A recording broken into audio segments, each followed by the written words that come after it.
Hey everyone, welcome to Aging Runner. I'm Dr. Chris Fielding, and each month I plan to read, write and run my way through my 50s, my 60s, 70s and hopefully way beyond. I'm a social scientist and I explore ideas from the academic world and apply them to my life as a runner. I plan to run successfully as I get older, help others do the same.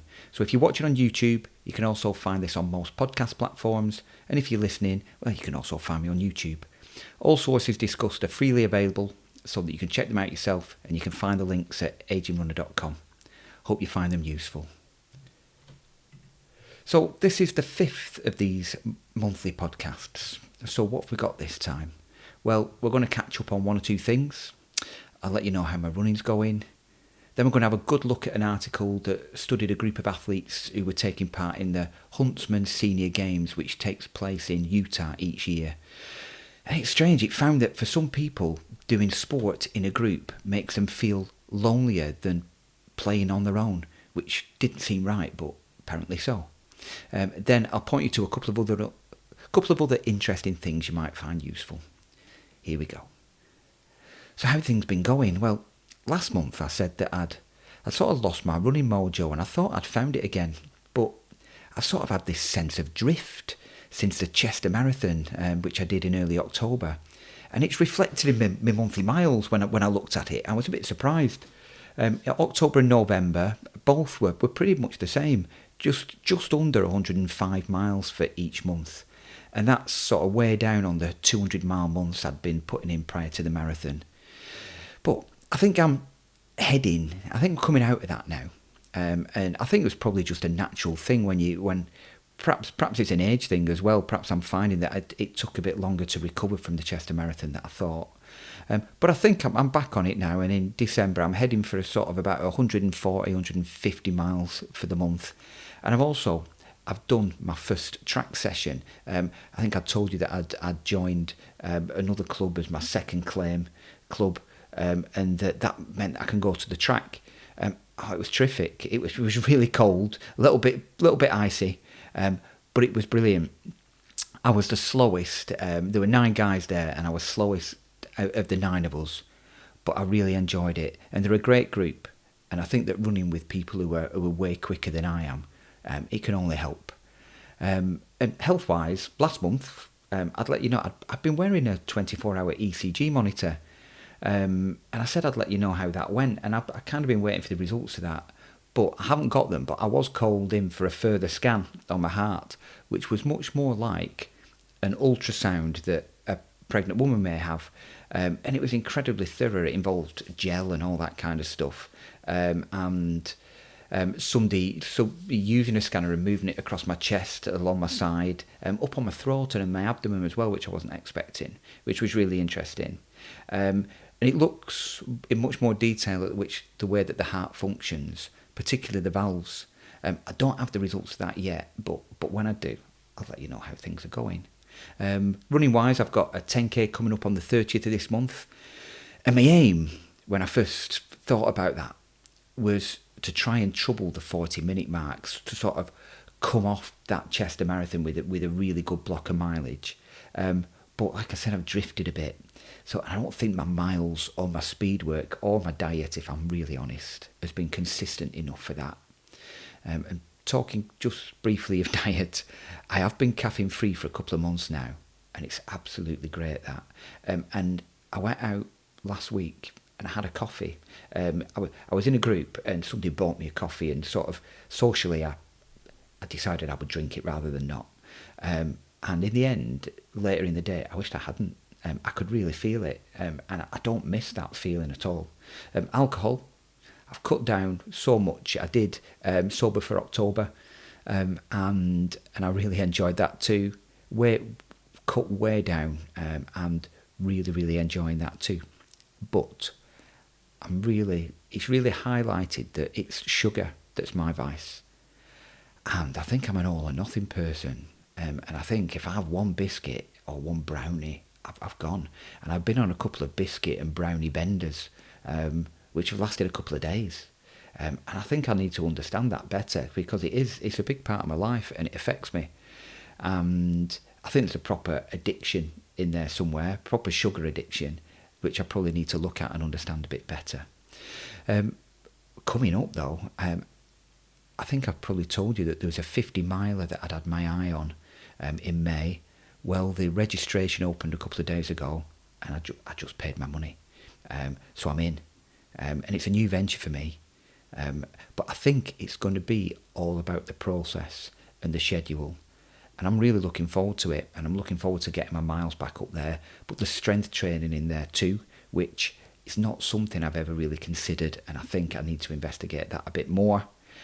But I will, and I'll let you know how that's going over the coming months. So let's just move on to that really fascinating piece of research I mentioned at the top.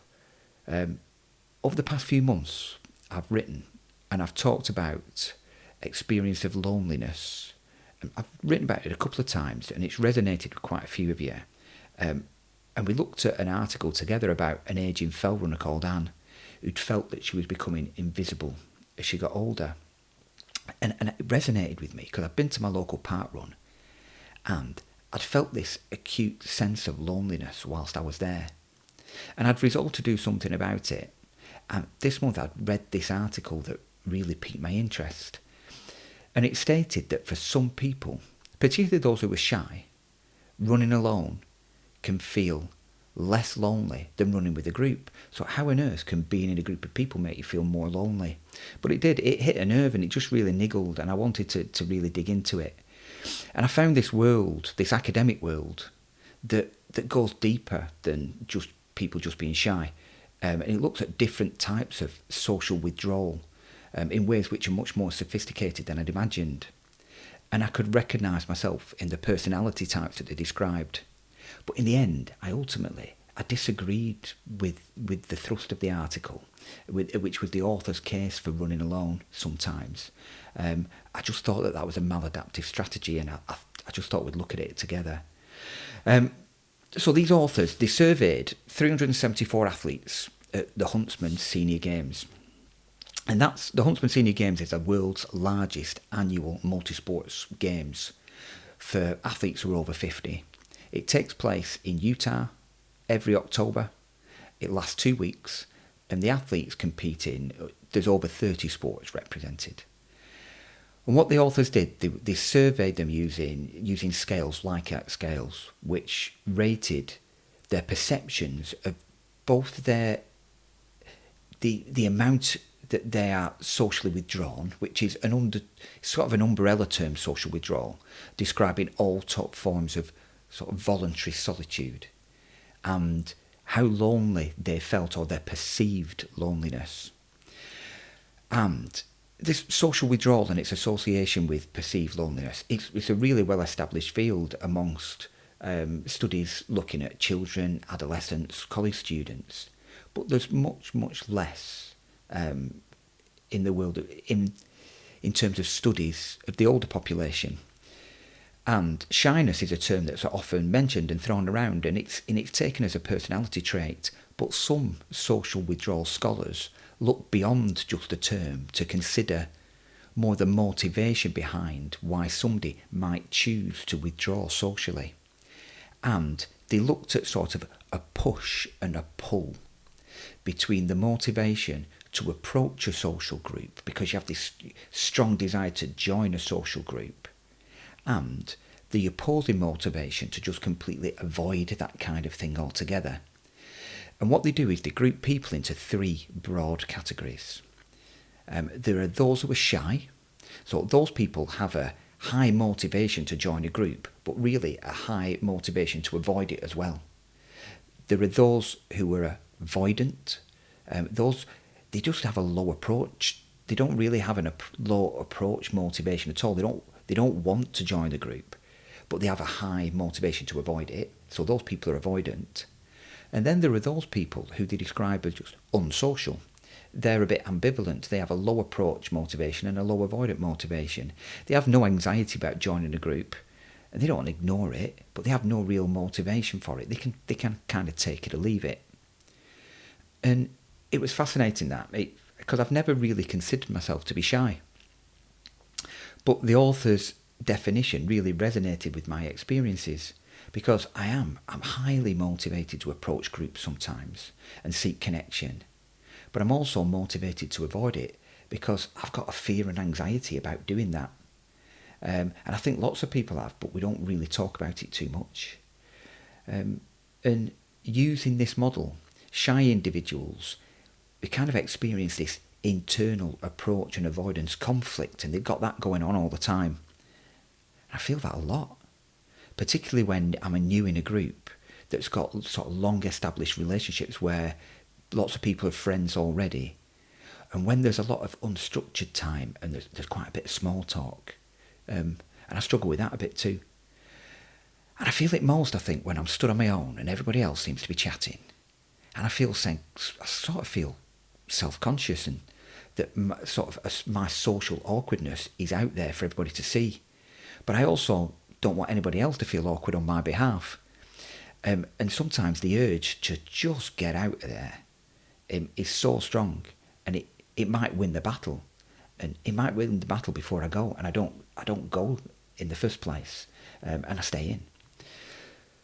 So the authors quite reasonably hypothesised that those people who define themselves as shy would feel a more acute sense of loneliness than other people taking part in the games. And it felt really logical, but the results were surprising, because actually all three groups, the shy, the avoidant and the unsocial, all experienced loneliness. And surprisingly, it was the avoidant group, not the shy group, the avoidant group, who felt it most acutely. And the avoidant group, remember, they're the people who they say on the face of it, they don't have a motivation to join a group and actually have a strong motivation to avoid it. But the authors speculate that this group, they've previously been in the shy group with really wanting to join, but they've had such negative social experiences over time that they've lost all motivation to engage. And they're just not going to put themselves out there and suffer that pain again. And that loneliness is a price that they pay for it. And I work with children, and I'm familiar with this pattern. I've seen children repeatedly attempt to make friends, only for it to go wrong and for them to feel really hurt. And then they try again, and the pattern repeats. And it repeats and repeats to the point where we can see a hardening, and they withdraw, and they just stop trying. And whenever I think about that, and when I've talked about it in schools before, I've used the example of Ebenezer Scrooge, who was a man who was emotionally hurt. I mean, he's the obvious avoidant person, isn't he? He has no motivation to engage and a high motivation to avoid everybody, and he shuts himself away. It's only when the ghost of Christmas Past takes him back and we see his early life that we realise that here's a man who was so emotionally hurt and that eventually he just withdrew from society rather than face that pain again. And I think if he'd done the survey at the Huntsman Games, he'd have come out as avoidant.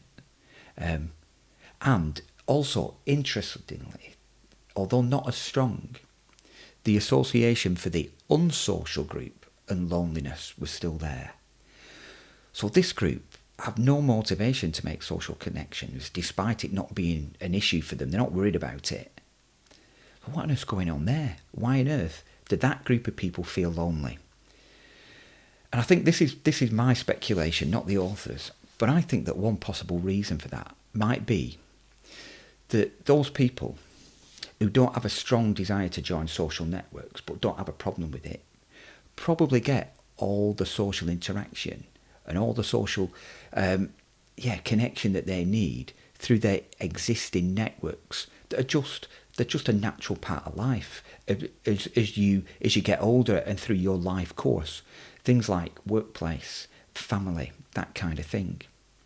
However, as we retire and the children leave home, those networks naturally decrease, and those people lose connection but don't have the inbuilt drive to find it, and they simply end up feeling lonely. A fascinating area of study. So the authors found that this is the main thrust of the study, really.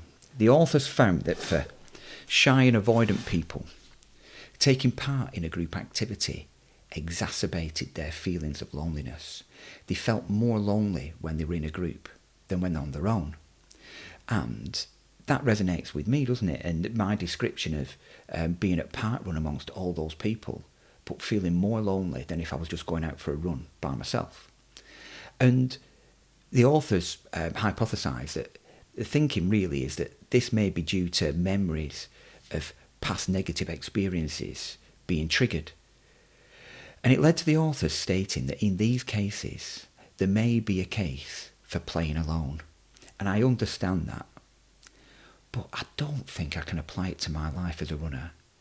I think that strategy is maladaptive. I think it works in the moment.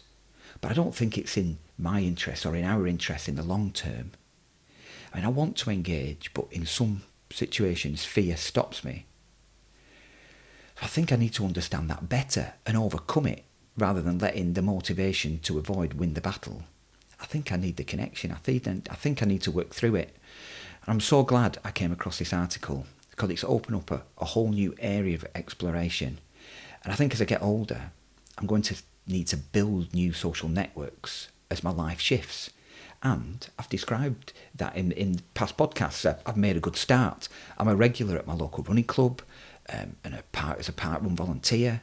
I'm now a member of a choir, which that makes sure that I've got connection even if I'm injured. And at this time of year, and I'm feeling this at the minute, it's so easy to drop out of those networks and stay in the house. But mental health and staying okay, it takes effort. You have to work at it. And I really wanted to stay in bed yesterday. But I got out and I ran the funnel at the end of my local park run and marshalled. I was so glad I did. So I've made a good start, but I think I can do things better. I think I need to explore this fear that I've got of social groups during unstructured times. And I need to work out how to operate in those situations in ways that let me enter them and feel safe. And I think I've got lots to find out about. I've got a lot to find out about. So, upwards and onwards. So, where are we going next? Well, last month we looked at the ultra study where 80% of 1,000 ultra runners would still choose to run long distances, even if it was bad for their health. I said I was going to follow that up and find out why they say that. Bearing in mind I've just had a heart scan and I've just paid my money to enter a 50 miler, and I've done both of those things at the same time this month. So I'm going to point you towards a post on the I Run Far blog, which is called Till the Shoes Fall Off, which is great, and it points you towards a video, a YouTube video from about Tony Hawk's called Till the Wheels Fall Off. And I think you'll really enjoy it. You can find the links in the show notes, and we'll have a good look at it together next time. And then there's also a study from Finland which is doing the rounds at the minute, and it's caused a right old stir in the mainstream press at the moment. And it's a study that finds that endurance exercise can be detrimental to your health, which we've talked about before, but the mainstream media have found that out. So we're going to have a look. We're going to lift the bonnet on that and have a really good poke around at that one too, because it's not peer reviewed at the moment, but it is getting quite a lot of press, and it even caught the attention of the More or Less podcast from the BBC. But I've been listening to that podcast for years, and if you're not listening to it, it's great. It looks at the statistics behind the latest news stories and decides whether the statistics are good or bad or not. And this episode, it attempts to define the optimum dosage for maximum, so that for runners for maximum health benefit. We'll check that out too. And you can find the link at agmrunner.com. And I'd love you to get in touch. I'd love to hear from you and let me know how your running's going. So for now, until next month, thanks for listening. We run, we chat, and we smile. Goodbye.